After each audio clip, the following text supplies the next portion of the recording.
வணக்கம். பரபரப்பு மீடியாவின் செய்திகளுக்காக நான் ஹரிணி.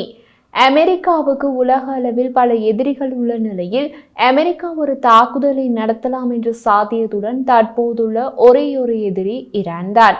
அமெரிக்காவுக்கு அழுத்தம் கொடுக்கும் அருகே இஸ்ரேலும் உள்ளது. அமெரிக்க ஜனாதிபதி டொனால்ட் ட்ரம்ப் ஈரானின் சுப்ரீம் தலைவர் அயத்துல்லா அலி கமேனிக்கு எழுதிய கடிதம் ஈரானின் அதிவேகமாக முன்னேறி வரும் அணுசக்தி திட்டம் தொடர்பான பேச்சுவார்த்தைகளை தொடங்கும் முயற்சியில் ஈரானின் தலைநகருக்கு வந்துள்ளது.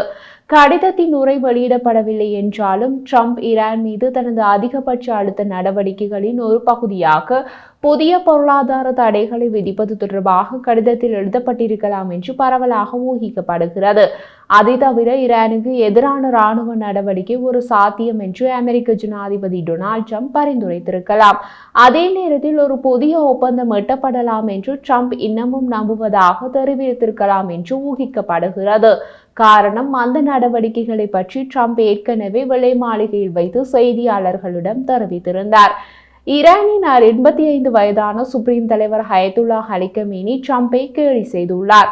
ஆனால் அவரது நாட்டில் உள்ள அதிகாரிகளும் பேச்சுவார்த்தைகள் நடைபெறுமா என்பது குறித்து முரண்பட்ட கூற்றுக்களை வழங்கியுள்ளனர்.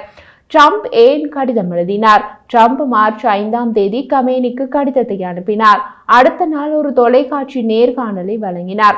அதில் அவர் கமேனிக்கு கடிதத்தை அனுப்பியதாக ஒப்புக்கொண்டார். தொலைக்காட்சி நேர்காணலில் அவர் கூறிய போது, நான் அவர்களுக்கு ஒரு கடிதம் எழுதியுள்ளேன். நீங்கள் பேச்சுவார்த்தை நடத்துவீர்கள் என்று நம்புகிறேன். ஏனென்றால் நீங்கள் பேச்சுவார்த்தைக்கு வராமல் நாங்கள் இராணுவ ரீதியாக செல்ல வேண்டியிருந்தால் அது ஒரு பயங்கரமான விஷயமாக இருக்கும் என்று குறிப்பிட்டுள்ளேன் என்று தெரிவித்தார். மறுநாள் ஈரானிய தரப்பிலிருந்து தமக்கு அப்படி எந்த கடிதமும் தமக்கு கிடைக்கவில்லை என்று கூறப்பட்டது. இப்போது கடிதம் கிடைத்ததை ஒப்புக்கொண்டுள்ளது ஈரான்.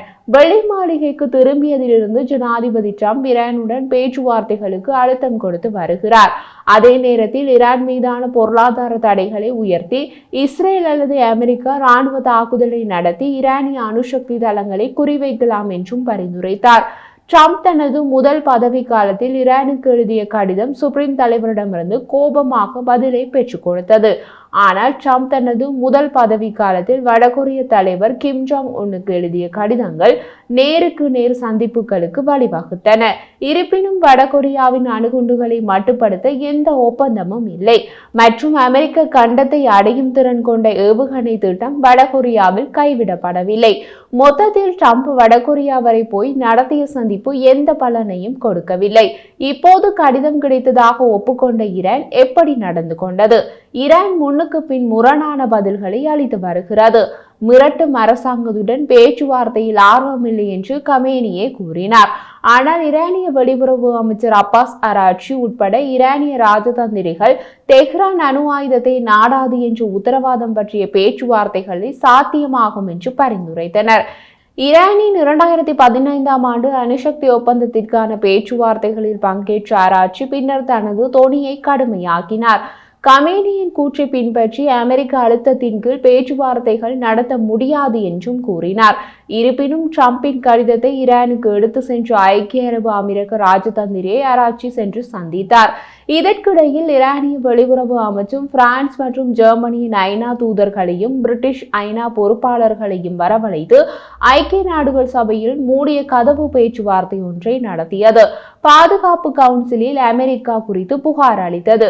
ஈரானின் அணுசக்தி திட்டம் மேற்கு நாடுகளை ஏன் கவலையடைய செய்கிறது? ஈரான் பல தசாப்தங்களாக தனது அணுசக்தி திட்டம் அமைதியானது என்று வலியுறுத்தி வருகிறது. இருப்பினும் அதன் அதிகாரிகள் பெருகிய முறையில் அணு ஆயுதத்தை தயாரிப்பது பற்றி பேசி அச்சுறுத்துகின்றனர். ஈரான் இப்போது யுரேனியத்தை 60% அளவுக்கு, அதாவது ஆயுதங்கள் தரமட்டத்திற்கு செறிவூட்டுகிறது. உலகில் யுரேனியத்தை 60% அளவுக்கு செறிவூட்டும் அணு ஆயுத திட்டம் இல்லாத ஒரே நாடு ஈரான் தான்.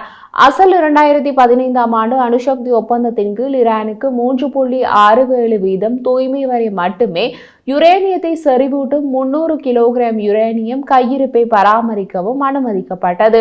ஈரானின் திட்டம் குறித்து சர்வதேச அணுசக்தி முகாமின் கடைசி அறிக்கை இப்போது ஈரானின் யுரேனிய கையிருப்பு 8294.4 கிலோகிராம் என கூறியது. அதில் ஒரு பகுதியை 60% தூய்மைக்கு வளப்படுத்துகிறது. ஈரான் இன்னமும் ஆயுத திட்டத்தை தொடங்கவில்லை. ஆனால் அதை செய்ய விரும்பினால் அணுசக்தி சாதனத்தை தயாரிப்பதற்கு அதை சிறப்பாக நிலைநிறுத்தும் நடவடிக்கைகளை வைத்திருக்கிறது என்று அமெரிக்க உளவுத்துறை நிறுவனங்கள் மதிப்பிடுகின்றன. ஈரானை அதை செய்ய விட மாட்டோம் என்று இஸ்ரேலும் அமெரிக்காவும் சபதம் செய்துள்ளன. ஈரானுக்கும் அமெரிக்காவுக்கும் இடையிலான உறவு ஏன் மோசமாக உள்ளது? ஈரானுக்கும் அமெரிக்காவுக்கும் இடையிலான உறவு எல்லா மட்டங்களிலும் இருந்துள்ளது. மத்திய கிழக்கில் ஈரான் ஒரு காலத்தில் அமெரிக்காவின் முக்கிய கூட்டாளிகளில் ஒன்றாக இருந்தது. அது ஈரானை மன்னர் ஷா முகமது ரேசா பஹ்லவியின் ஆட்சியின் கீழ் ஈரான் இருந்த காலம். மன்னர் ஷா அமெரிக்க ஆயுதங்களை வழங்கினார். அத்துடன் அமெரிக்க உளவுத்துறை சிஐஏயின் தொழில்நுட்ப வல்லுநர்களை ஈரானில் இருந்து செயற்பட அனுமதித்தார். அண்டை நாடான சோவியத் யூனியனை கண்காணிக்கும் ரகசிய கண்காணிப்பு இடுகைகளை சிஐஏ இயக்கம் அனுமதித்தது. மன்னருக்கு எதிரான 1953ஆம் ஆண்டு சதியை சிஐஏ முறியடித்தது. இது ஷாவின் ஆட்சியை உறுதிப்படுத்தியது. ஆனால் ஜனவரி 1979ஆம் ஆண்டு புற்றுநோயால் கடுமையாக நோய்வாய்ப்பட்ட ஷா அவரது ஆட்சிக்கு எதிராக வெகுஜன ஆர்ப்பாட்டங்கள் பெருகியதால் ஈரானில் இருந்து வெளியேறினார். அயத்துல்லா ருஹேலா கமேனி தலைமையிலான இஸ்லாமிய புரட்சி ஈரானின் இறையாட்சி அரசாங்கத்தை உருவாக்கியது. இந்த ஆண்டின் பிற்பகுதியில் பல்கலைக்கழக மாணவர்கள் தெஹ்ரானில் உள்ள அமெரிக்க தூதரகத்தை முற்றுகையிட்டு ஷாவை நாடு கடத்த கோரினார்கள் மற்றும் ஈரானுக்கும் அமெரிக்காவுக்கும் இடையிலான ராஜதந்திர உறவுகளை துண்டித்த 444 நாள் பணைய கைதிகள் நெருக்கடியை தூண்டினார்கள். 1980களின் ஈரான் ஈராக் போரில் சதாம் ஹுசைனை அமெரிக்கா ஆதரித்தது. அந்த போரின் போது அமெரிக்கா ஈரானிய வர்த்தக விமானத்தை சுட்டு வீழ்த்தியது. 2015ஆம் ஆண்டு தெஹ்ரான் உலக வல்லரசுகளுடன் அணுசக்தி ஒப்பந்தம் செய்து கொண்ட போது ஈரானும் அமெரிக்காவும் பகைமைக்கு வெறுப்பூட்டும் ராஜதந்திரிக்கும் இடையே பல ஆண்டுகளை பார்த்துள்ளன. ஆனால் ட்ரம்ப் ஒருதலை பட்சமாக இந்த உடன்படிக்கையிலிருந்து அமெரிக்காவை விலக்கிக் கொண்டார். அதன் மூலம் மத்திய கிழக்கில் பல ஆண்டுகளாக பதற்றத்தை தூண்டினார். அது இன்றும் நீடிக்கிறது. இப்போது ட்ரம்ப் ஈரானுடன் ஒப்பந்தம் இல்லாவிட்டால் ஈரானுடன் போர் என்கிறார்.